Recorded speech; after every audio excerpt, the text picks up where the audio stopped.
Have you set a boundary today? No? Well, according to TikTok, you might be a narcissist, a gaslighter, or just emotionally unavailable. Or maybe you just didn't want to go to brunch. Meanwhile, your boss is sending you a quick weekend things at 11 p.m. Your group chat is diagnosing everyone with ADHD, and half of Gen Z is quitting their jobs on TikTok with a dance routine. Welcome to 2025, where the burnout is a badge of honor, therapy speak is a weapon, and nobody knows if they're thriving or just really good at faking it on Slack. This is Apocalypse and Avocados. Let's get messy. Apocalypse and avocados. Welcome back, Doom Scrollers. We're back from vacation. Not that any of you really knew that because we didn't announce it and you still got episodes 26 and 27. We hope you enjoyed them. But if you missed them, now's your chance to go back and binge. And for anybody that's wondering, Carissa has not been kicked off the podcast. She's just on a break and she'll be back soon. So don't panic. The full chaos will return. So today, I want us to start with, I obviously won't be able to see you, but raise your hand if you've ever been called a gaslighter this week. Anybody? According? Not this week. According to the 2025 BuzzFeed survey, 62% of adults say they've been called a narcissist, gaslighter, or toxic by someone with zero psych training. Either we're all monsters or something's broken in just how the way that we speak to each other. Shaun, have you actually been called a gaslighter or toxic in the past year? Not that I can specifically remember, but I'm sure behind my back. We say it to each other, but it's funny. It's not. Yeah. We're not actually saying you're gaslighting me.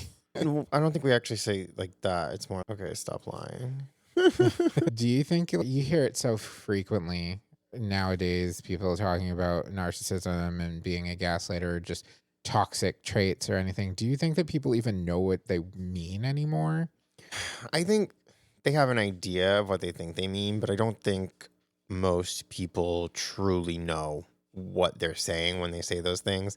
I think it's like the word or the saying, I love that. It just gets thrown around so willy-nilly that, do you really love it? Is it really toxic? Are you really gaslighting the person? Or are you just telling them something they don't necessarily want to hear or don't want to believe? So you think it's just kind of like emotional shorthand? Yes and no. I definitely think that there are people out there that are gaslighting people and they are manipulative and they are being extremely toxic. And I think there's a lot of those people. But I think that there's this new fad in labeling people as that or diagnosing people with different things, like you said, therapy speak, when you may not be qualified to do so. And it's making people think that there's a lot more toxic behavior than there necessarily is. Yeah, I can see that. I think that people have lost sight of what these words mean, or if they, not necessarily they lost sight of it, I don't think they knew what they meant to begin with. Honestly, gaslighting to me, it really throws me for a loop because all I picture is somebody fucking pouring gasoline all over somebody and then flicking a fucking match.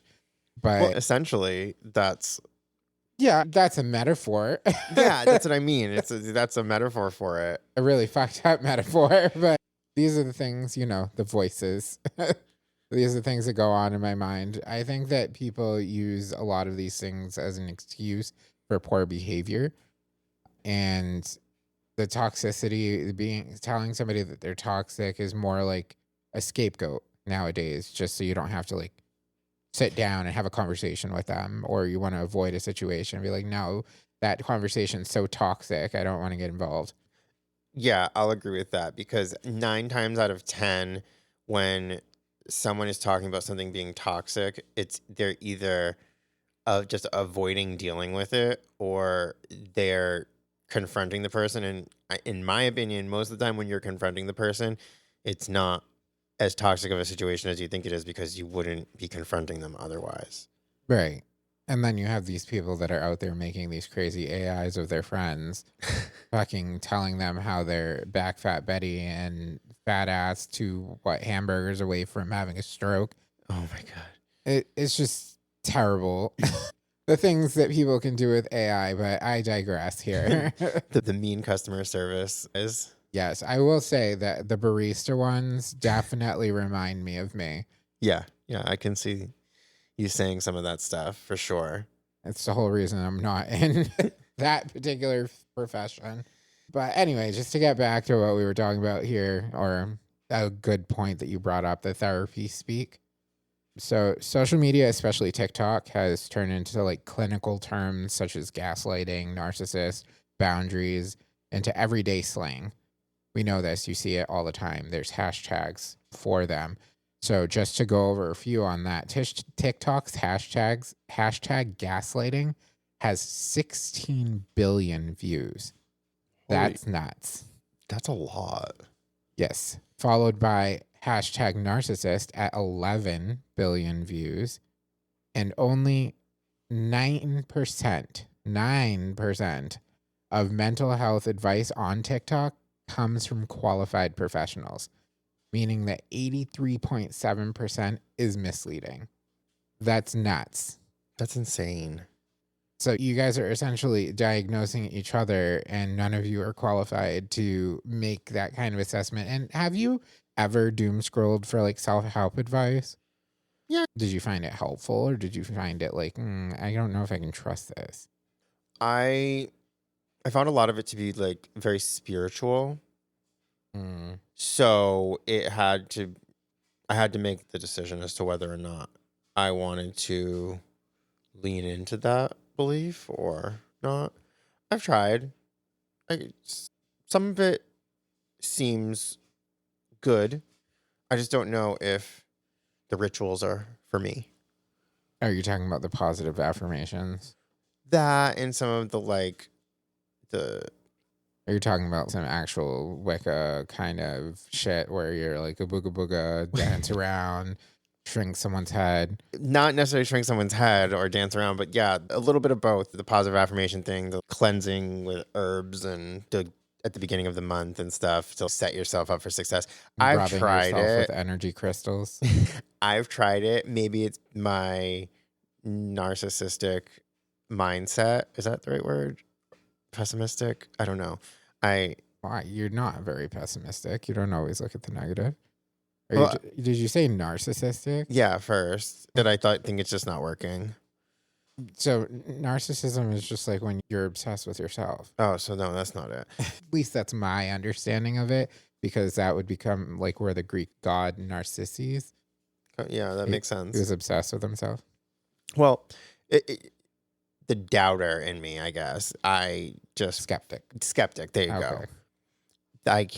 I feel like maybe it's not working for me, but maybe that's just because I'm not fully believing in it. I don't know. I'm skeptical about it too.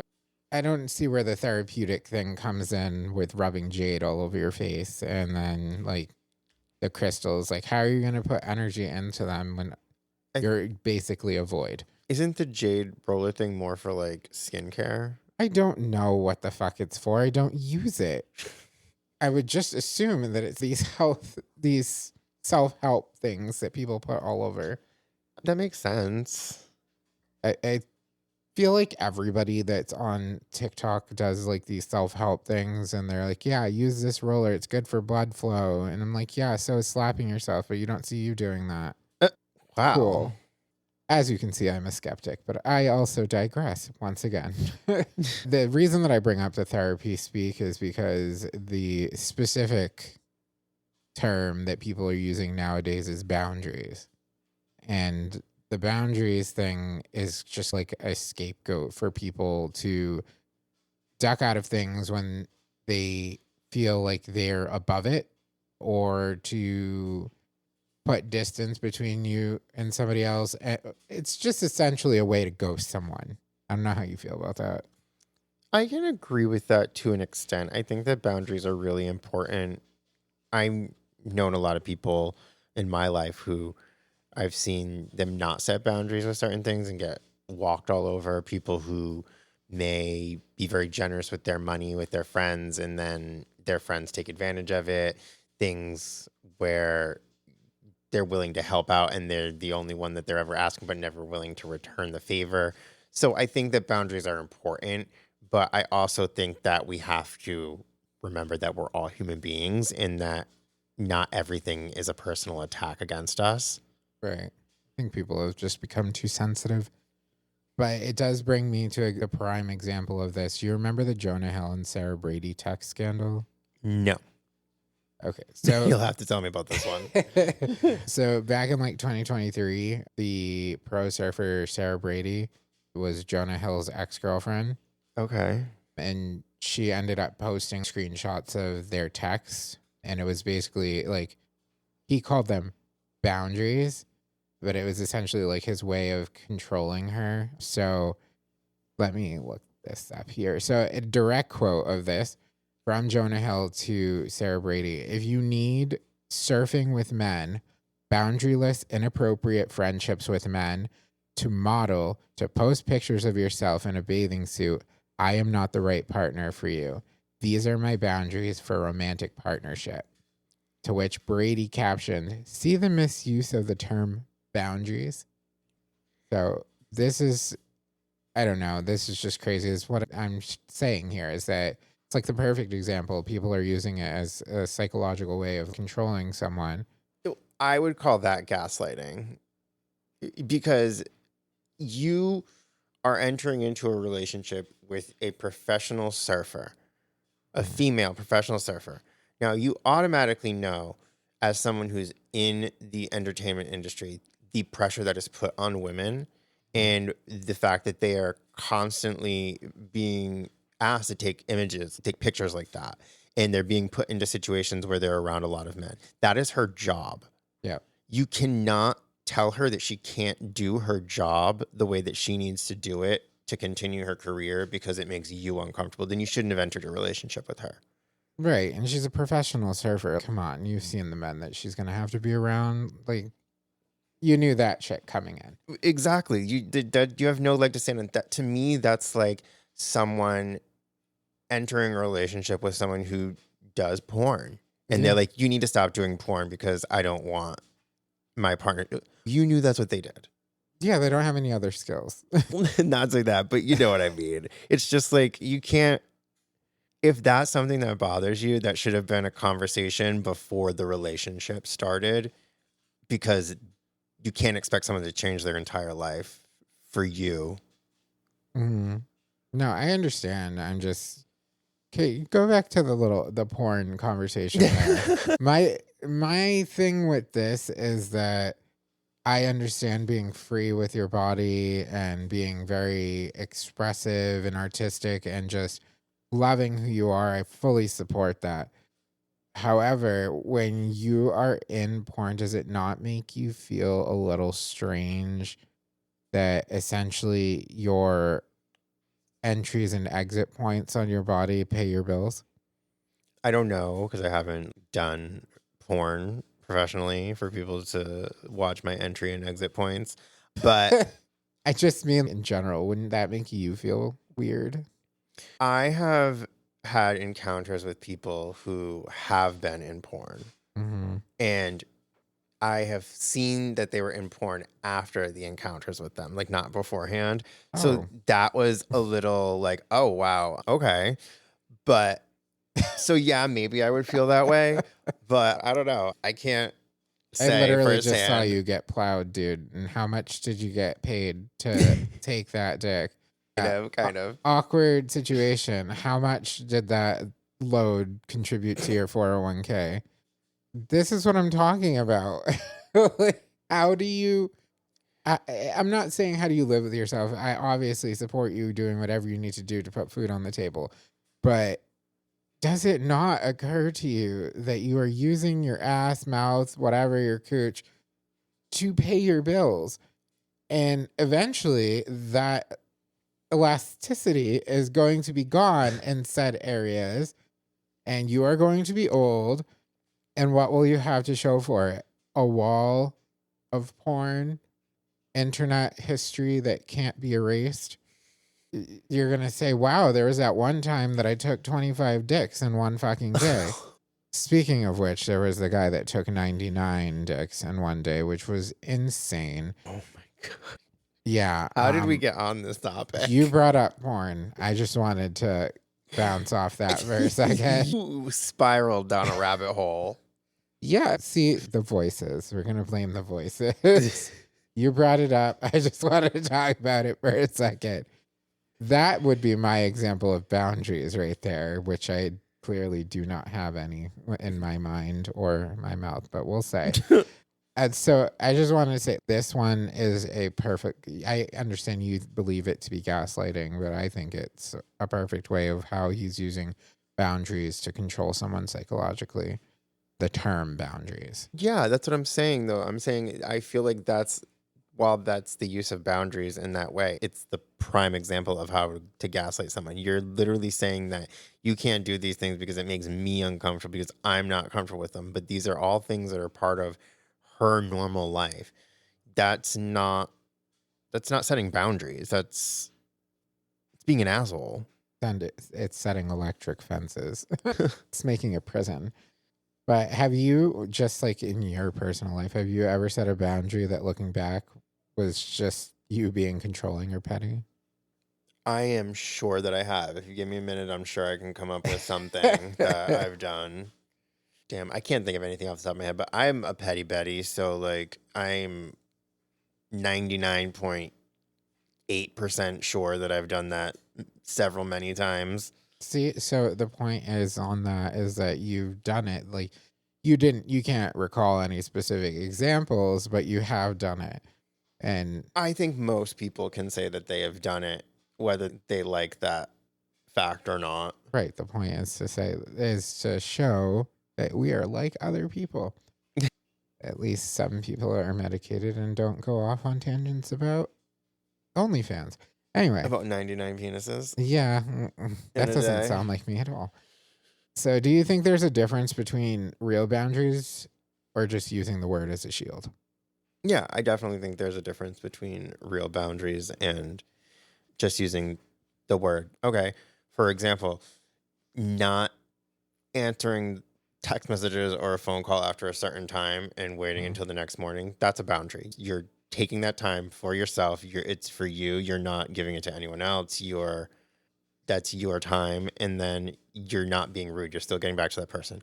But I think that not texting someone for weeks at a time and then just being like, oh yeah, I set boundaries and sometimes I don't get back to you. That's just rude. You just don't give a fuck about people. Yeah, you're just using it as a scapegoat to be an asshole. And don't get me wrong. Again, I have missed responding to text messages for long periods of time. I'm not saying that it doesn't happen to people on a normal, or I'm not saying that it doesn't just happen naturally, but try not to let it happen because it's not a personality type to not text your friends back. Yeah, I agree with that. But sometimes they need to be left on red. Yeah, that's true. If they need to be left on red, then leave them on red. I don't even know if that's a term that anybody uses anymore, but we can show our millennial. I would say we're old. I'm not. You are. Anyway, it's a good thing. It's a good point that you brought up. It's another thing I wanted to talk about with the setting boundaries, especially with your work life. So Gallup 2025, only 21% of employees are engaged at work, down from 23% last year. Wow. 77% of employees experienced burnout at least sometimes, and 45% of employees admit that they've cried at work in the past year. Huh. That is awful. I'm one of them. I've definitely cried at work in the past year. It's sometimes when you're dealing with stupid people at work, it's just like you can't do anything but cry. Yeah. It's just, it might not even be out of sadness. It's just pure frustration at that point. Oh, absolutely. Absolutely. So apparently, something that I recently learned, there was a Reddit story or sub-story about this 34-year-old team lead who broke down in a bathroom stall at work on a Friday night after his boss slacked him before he logged off, a quick weekend thing to get done. Tell me that hasn't happened to you. You're about to sign off, and then your boss goes, one more thing before you go. Not my current boss, but my previous boss, absolutely. Mhm.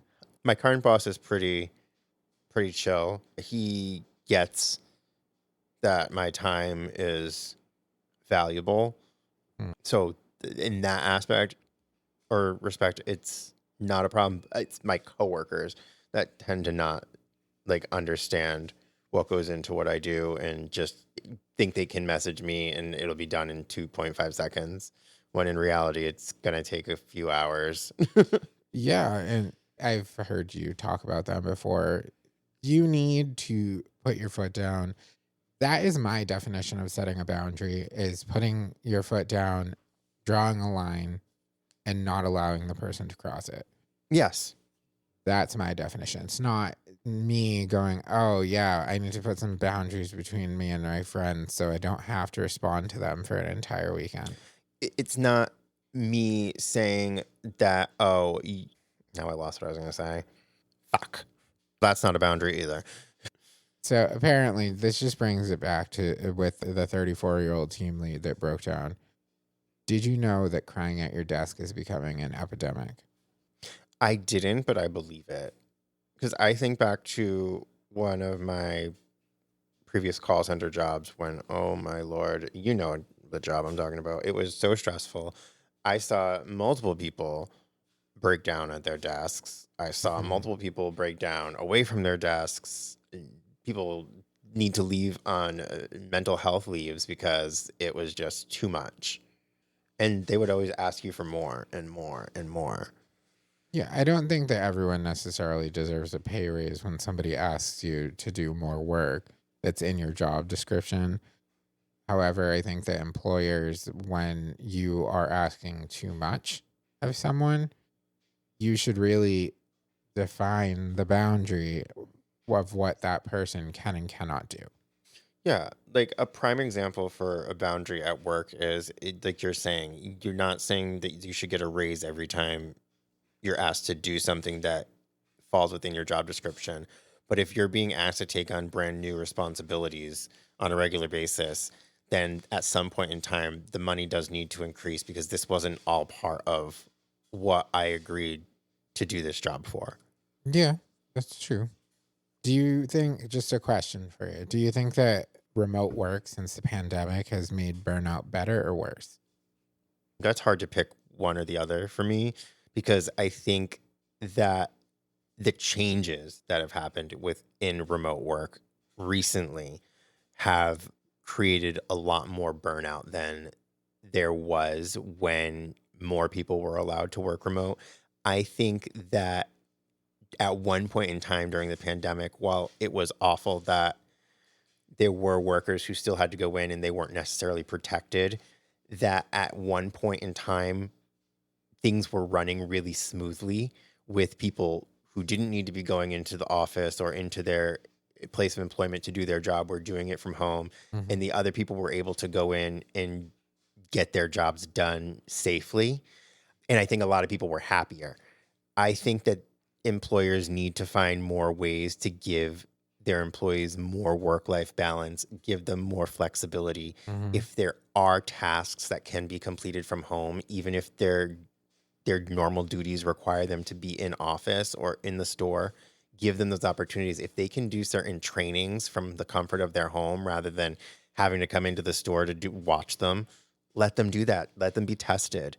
Give them that. That will make your employees so much happier. Yeah, you got to give them the room to either fly or fall. Exactly.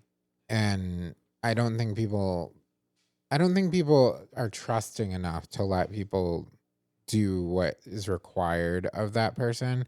I really think that micromanaging is an epidemic in itself, uh, Absolutely. especially when the people are working remote. I was glad, thankfully, I had a manager that just knew my capabilities and left me alone and let me do my job. But I know that not everyone is so lucky. So I do believe that the burnout is somewhat worse. And this is mainly because of people that are trying to make them go back to the office. Yeah, I'll agree with that. I think that's it's I read a post on LinkedIn the other day, and it essentially said that someone asked the person if they could work from home regularly. It saved them like an hour and a half commute in and out each day. So 3 hours total. And the person, they didn't care. And they didn't understand why it was just like fine with them. Their thought process was, if I can't trust my employee, then why am I hiring them? Right. It's crazy.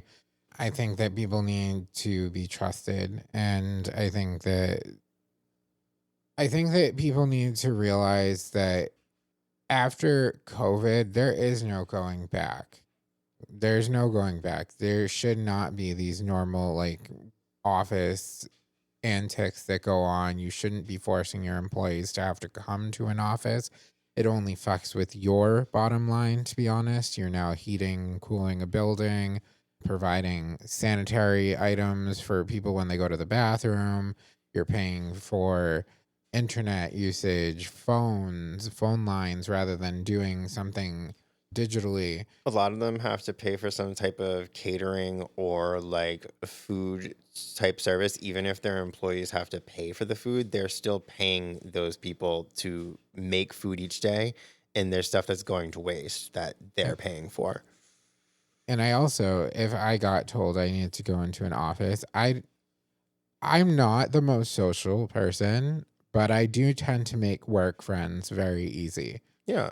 And I don't want 15 people at my fucking desk talking to me when I'm trying to get my work done. It's nice to have that, and I'm going to air quote this, boundary, the computer between me and someone else. So I think that boundaries are healthy. I think that burnout is a real thing, and I think that managers are causing it.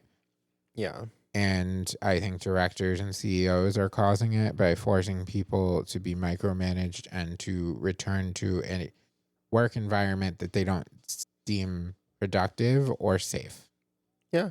No, I completely agree. So you're also more likely to have someone show up for work if they are at home.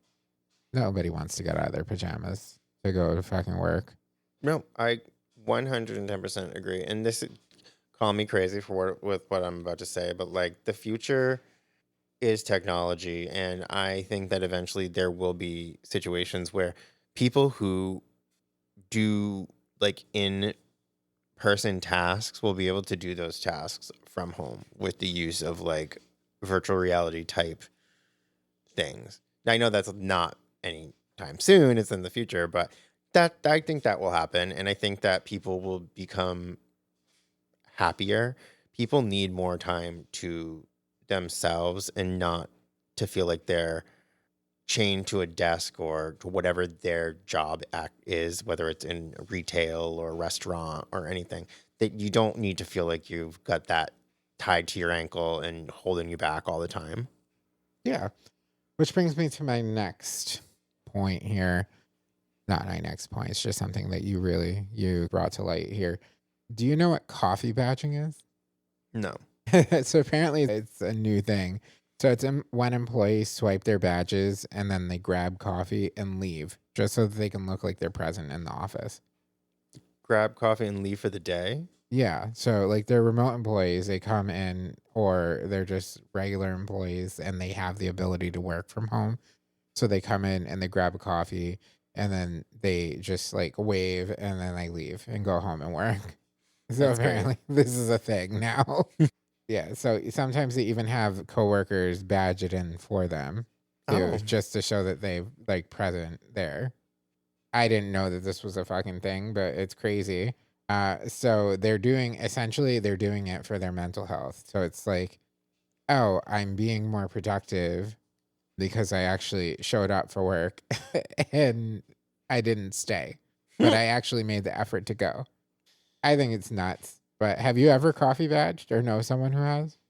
I feel like one of my old jobs that was very common for the people who could work from home, they would come in and they would only stay for a short time, and then somehow they need to go home and work the rest of the day from home for some reason. I don't know if it's exactly the same, but similar.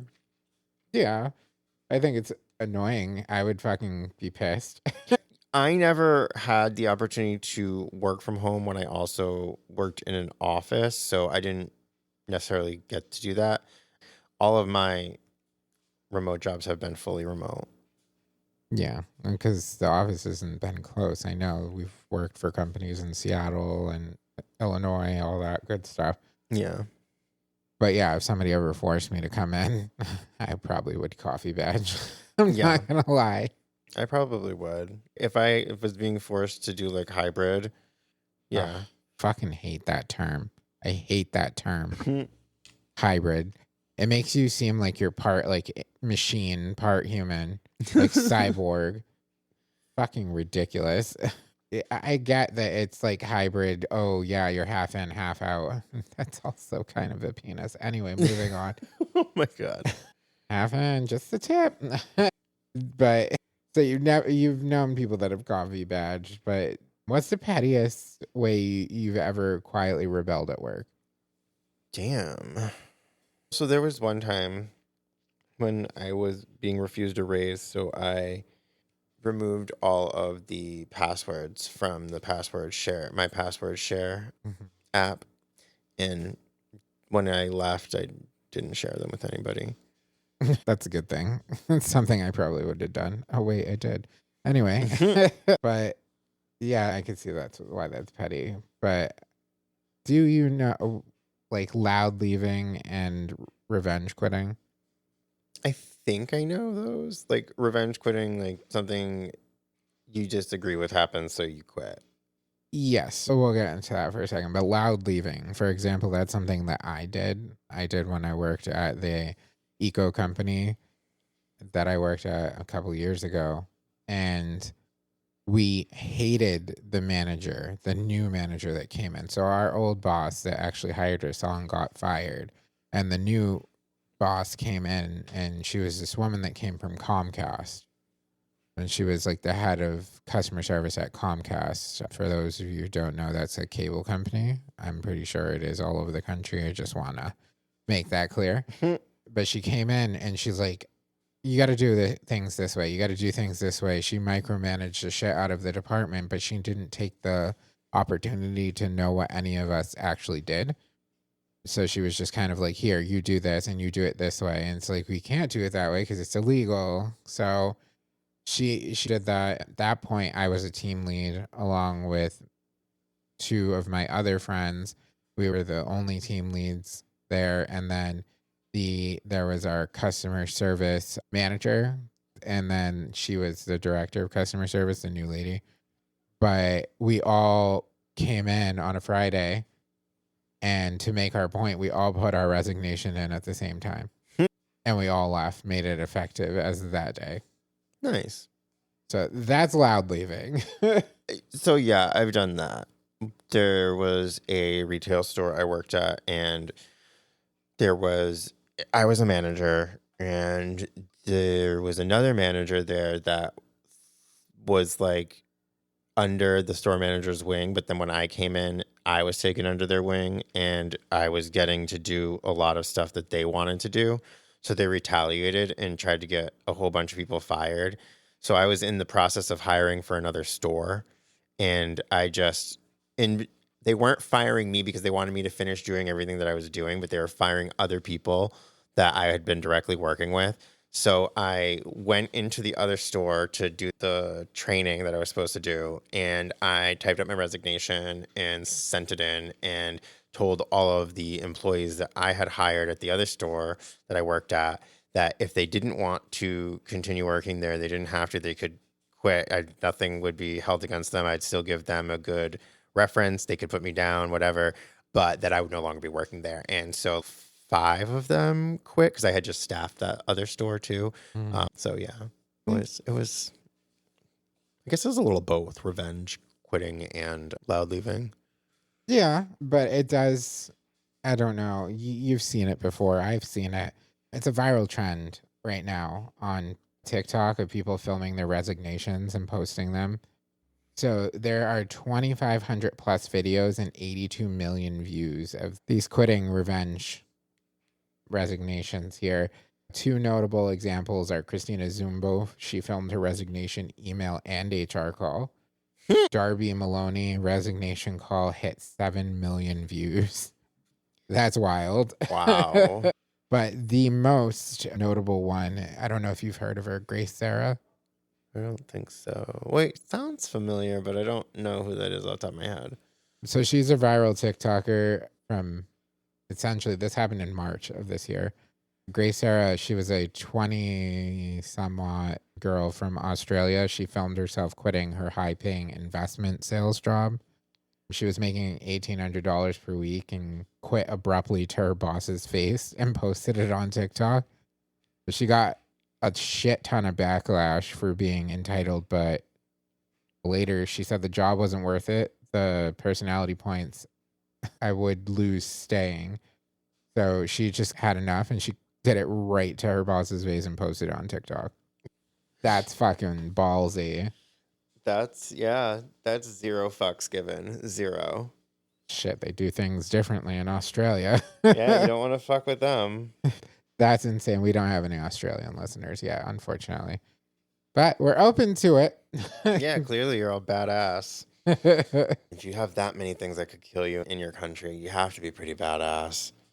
Yeah, absolutely. The friggin' spider rain, spider winter, is that what they call it? Oh my God. Did you see that video? Was it in Australia with the massive spider on the girl's wall? Yeah, where she's talking about all the things that have to keep her warm in the cold Australian nights. First off, I didn't know fucking Australia got snow.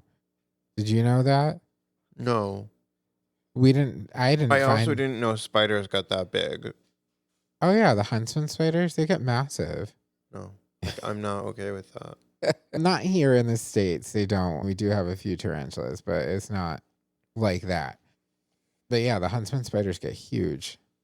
And we watched The Mole. The Mole, remember when they went to Australia and they had to do the frozen hills in Australia? Oh yeah, I forgot about that. I thought that was crazy. I didn't know. That's probably just the ignorant American in me. But I had no idea that they got fucking snow. That was wild to me.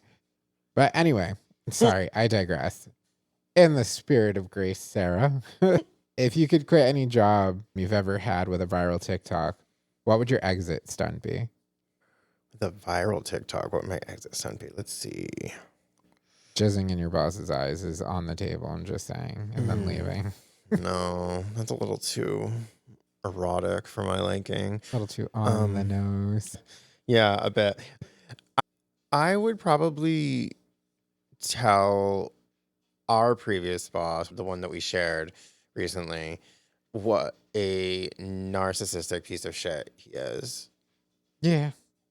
I think he knows, but he just doesn't care about people's feelings.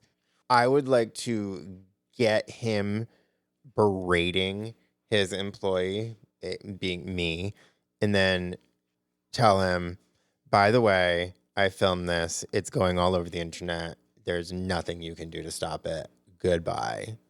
Yeah, that would be a pretty good stunt. I would definitely watch that. I think people have done stuff like that, though. That would just be what would make me happy. Not trying to be unique. Do you think that loud quitting is empowering or just performative? I think it can be both if it's warranted. I think it can not what was the option before performative? Empowering, yes. I couldn't think of the word you used. Yeah, I think it can be empowering if it's warranted, if it's a really toxic work environment, and use that term lightly after this episode. But then yeah, I think something needs to be done to change it. And a lot of times it needs to be a massive turnover like that or something dramatic. I saw a post recently on social media that said that someone quit their job and then reached out to some coworkers to let them know about the reasons why they left and got a new job.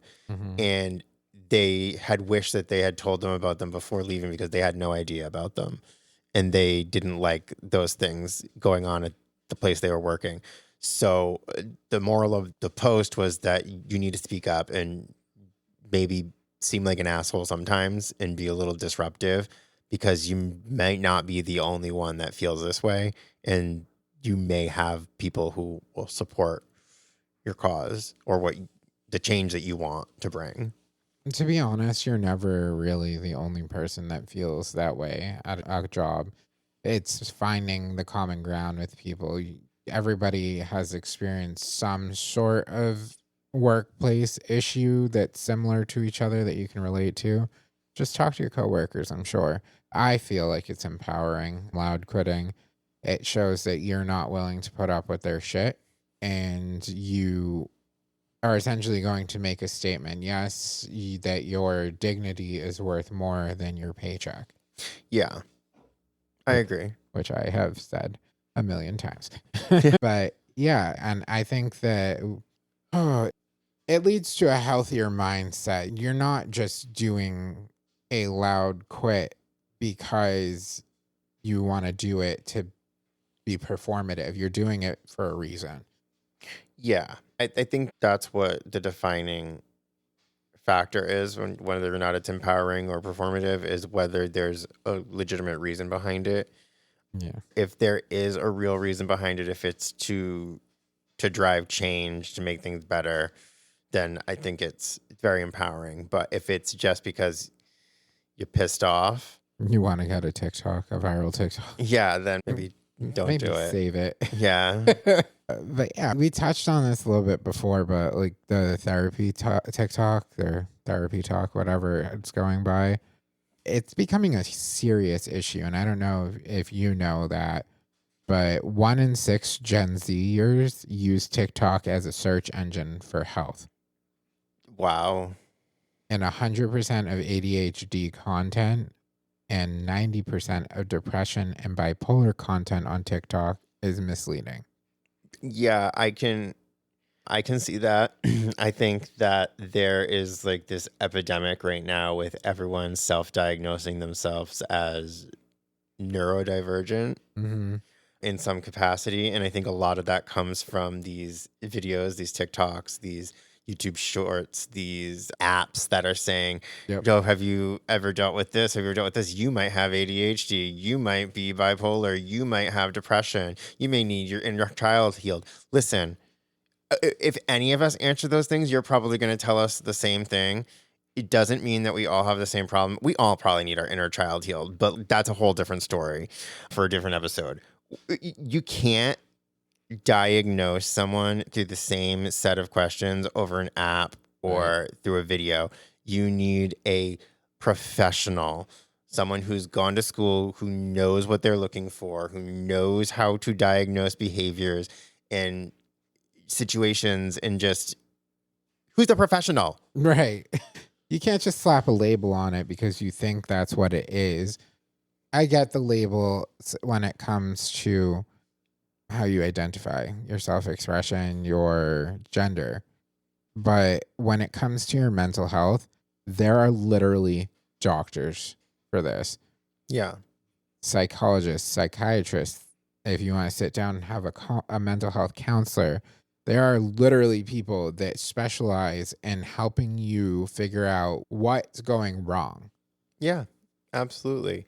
And I think one thing that I want to make clear is if you think you have one of these things going on in your life, if you think that's something that's affecting you, I'm not saying that you're wrong. I'm not saying don't talk to someone about it, but talk to a professional. Don't just think that what you've heard online is enough to know, and don't stop at that and whatever they're suggesting. Go talk to a mental health professional, see a counselor, see a psychiatrist, talk to them, see what they have to say, and get their opinion too. And if you don't like the first or one or two you talk to, find another one. It's all about who you feel comfortable with in these types of situations. Otherwise, you can't get the help that you really need. Yeah, and that's great advice. But it does bring me to another talker that I don't know if you know who she is. Samantha Fridley.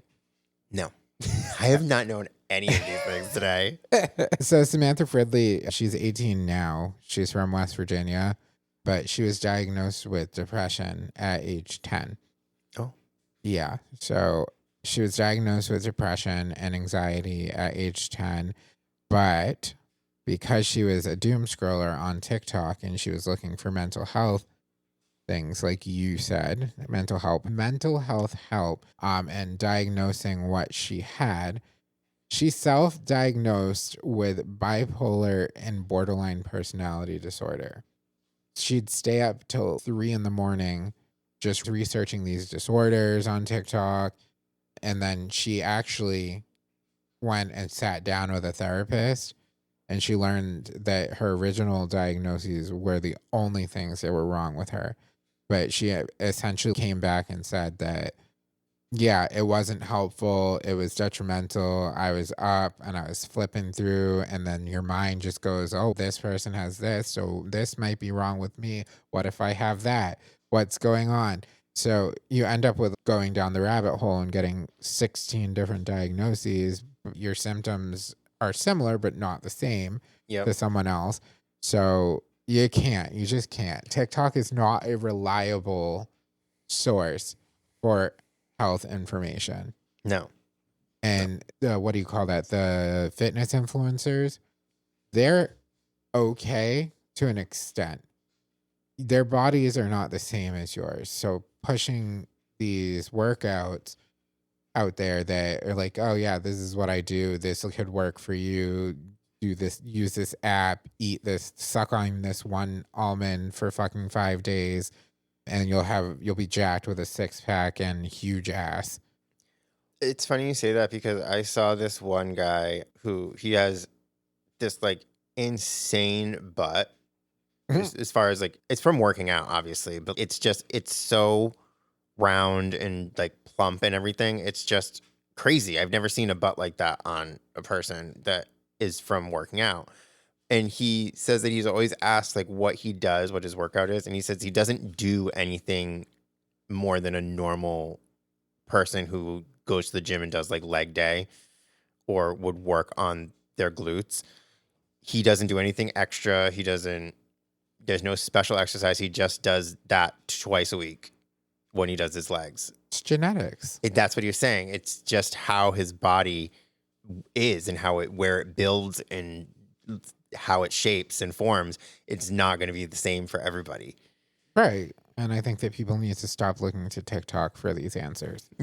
I really do. There are literally so many different professions for health in general, like nutritionists and counselors and therapists and dermatologists. And there, if you name it, Dentists. There is a doctor for it. And if you have health insurance, go to the fucking doctor. Now, thanks to a big, beautiful bill, a lot of people won't be having health insurance anymore. Big, beautiful bill. A big fucking orange orangutan. It's just, oh my God. He's like the orange King Kong just beating on his big old fucking gorilla titties up on the Empire State Building. I can't go on with him. He makes me want to go to therapy. Oh, wait, I do. Moving on. So apparently there's another TikTok. He's not really a TikToker. He is an actual doctor. So he's been researching that there has been an explosion of Tourette-like tics in our unit, and every single case has been linked to watching countless TikTok videos about people with Tourette syndrome. So people are giving themselves Tourette's? They're giving themselves tics, yeah. So after 2 weeks off of the TikToks, the tics disappeared. So it's not imposter syndrome. It's like the sympathy one. Oh my goodness. I know. It's copycat syndrome. Yeah, it's something. Like when the cat sees the owner with the broken leg, so it starts hopping around on 3 legs like that. But John Hopkins reported the tic-like behavior jumped from 2 to 3% to 10 to 20% of pediatric patients. Many girls mimic specific tics from TikTok creators. I think we all know which one you're talking about. Oh, I wasn't thinking about her, but yeah, wind it up. You're done. Yeah, she definitely has Tourette's. It's a very severe case of Tourette's. I just don't... I don't know how you can watch something for 2 weeks and then automatically like just emulate it. It's because you have your own personality. I guess.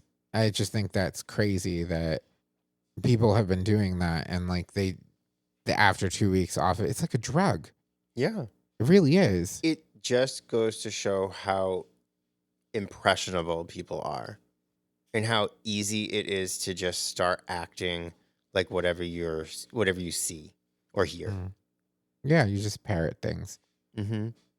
But have you ever convinced yourself that you've had a disorder just after reading it online? Absolutely.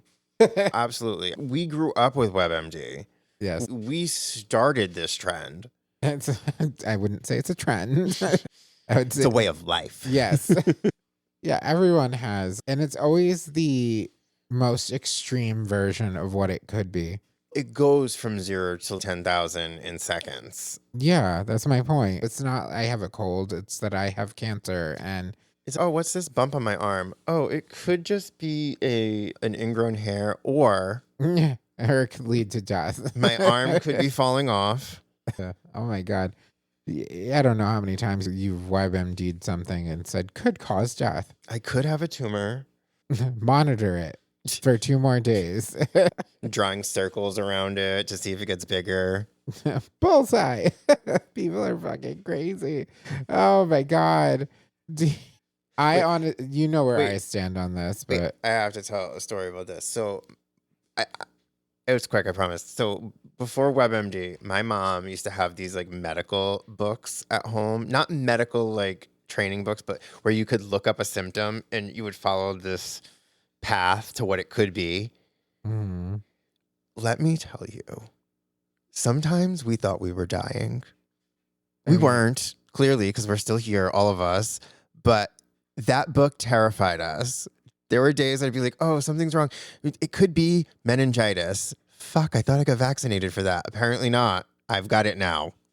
yeah, I think that people need to stop self-diagnosing, especially with books, because you don't know when the last time that was updated. And we used it for years after she got it. I don't even know. Yeah. Great point. Oh boy. So honestly, I think I don't know if you stand with me on this, but I think that there should be a warning label on how, like, when YouTube makes you do a disclaimer that something's R-rated or not made for people under the age of 18. I think that they absolutely should do that on TikTok. Yeah, I agree. I think it's sad that we as a society can't discern what is real from what is entertainment or fiction anymore. But that's the world we live in with technology. So I think it's necessary at this point. Mm-hmm. So I want to touch on one more thing before we get to the end of this episode. But I want to talk about gaming addiction. Okay. And specifically gaming addiction lawsuits, because I don't know if you know this is a massive thing that's going on right now. No, I did not know that was a thing. Yeah, so a lot of parents are suing Epic Games, EA, and Ubisoft for making games that are so addictive for their kids that they're playing them 12 to 14 hours a day.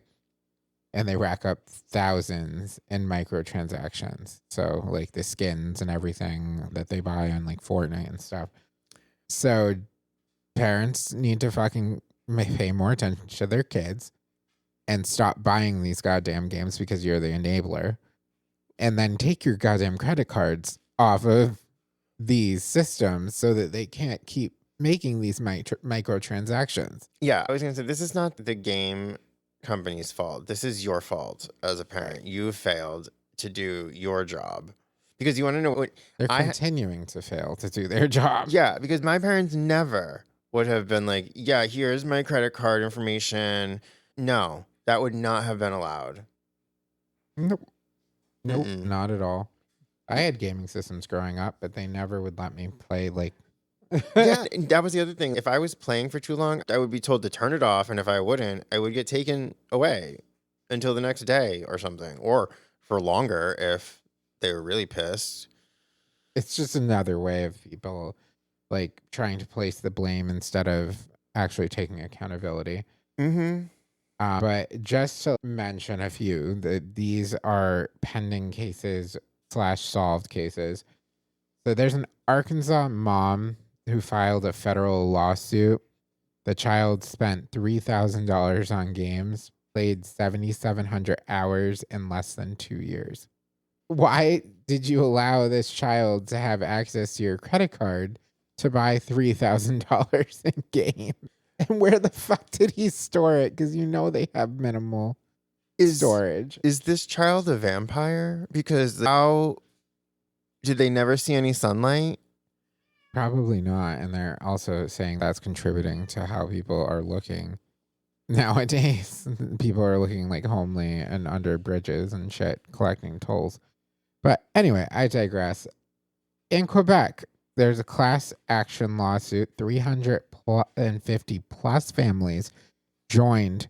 Court ruled the case not frivolous. So 350 families. 350 plus. So there's more. And this fucking is wild to me right here. One child logged 60,000 minutes, 42 days in under 2 years. 42 days? 42 days of gameplay. Like full 24-hour days, 42 of them. Yes. In under 2 years. Seems like a lot. Listen, I can't play games for that long. You have to think about it this way. The kid goes to school. Does he, though? If he played that much? So, in theory, the kid goes to school.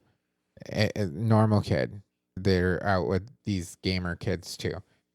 They go to school for 6 or 7 hours a day. Yeah. They wake up about an hour, 2 hours before they have to go to school. So, they're not playing the games right now.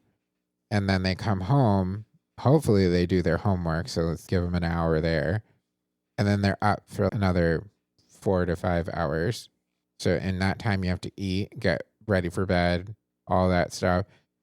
This kid logged 42 days essentially with that schedule in under 2 years. I don't know that's possible with that schedule.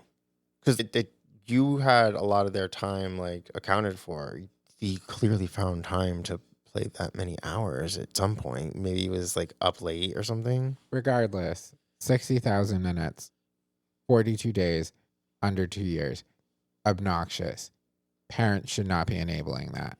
No. And therefore, you should not be enabling it, and you should not be suing for the fact that you enabled. This is your fault and your fault alone.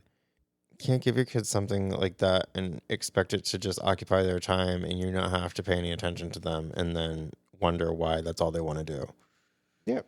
Or why they look like Gollum. Yeah, exactly. From Lord of the Rings.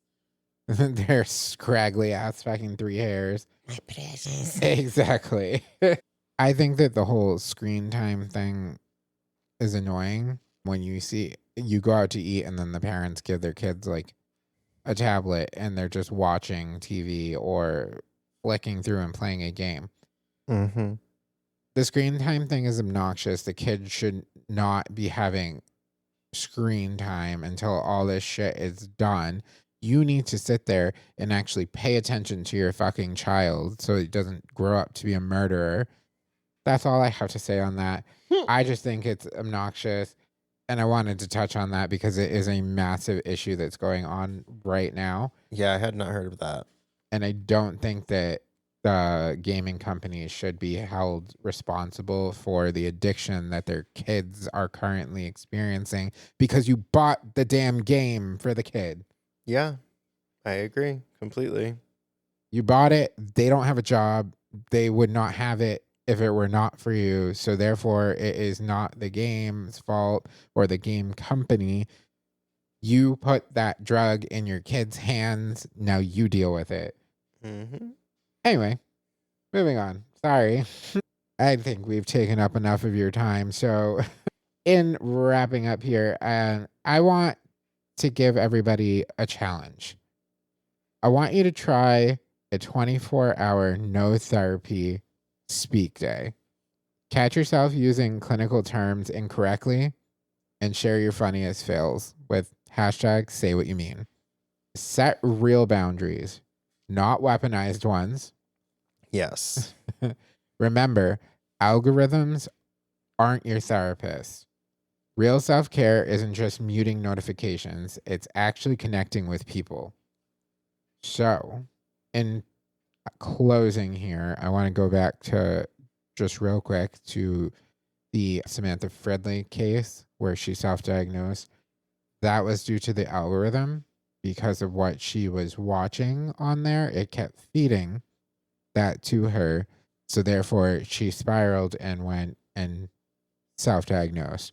And we all know how that turned out. So I challenge you guys to go 24 hours, see if you can stay away from the therapy speak, stay away from looking up a health condition on TikTok. But yeah, did you have anything else you wanted to add, Shaun? No, just follow us on socials, reach out, let us know what you want to hear in future episodes. And yeah. Yeah. All right. So thanks for sticking with us after our vacation. Carissa will be back soon, as we already said. She's just recharging, not canceled. Catch up on episodes 26 and 27 if you've missed them. Until next time, talk to you later, Doom Scrollers. Bye.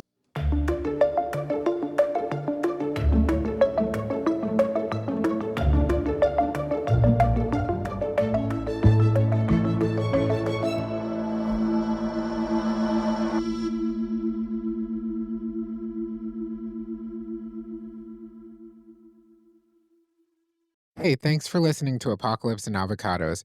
If you laughed, cringed, or yelled same at any point, do us a favor. Hit follow or subscribe on your favorite podcast app so you never have to miss an episode. If you really want to make our day, share this episode with a friend or three who need some chaos and avocado energy in their life. Don't forget to follow us on socials for behind the scenes rants, memes, and questionable life advice. You'll find us everywhere at Apocalypse and Avocados. Seriously, your support keeps us going and might even save us from being replaced by podcasting robots. Thank you for listening, and we'll catch you next time.